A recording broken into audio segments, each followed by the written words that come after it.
Ternyata selama ini kita ditipu. Pantesan kehidupan gak maju-maju.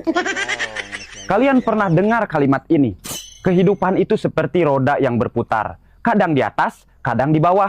Itu bohong. Coba kalian lihat. Semua roda itu adanya di bawah. Mana? Gak ada roda di atas.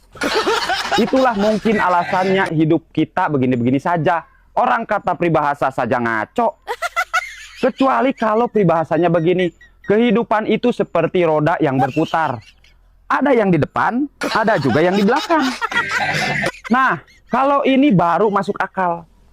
Yang di depan itu para pejabat, yang di belakang itu rakyat. Pejabat menentukan arah, rakyat cukup fokus mendorong dengan cara bayar pajak. Itu juga alasannya rakyat sering mengeluh. Sadar nggak kalian? Kenapa ban belakang sering cepat habis?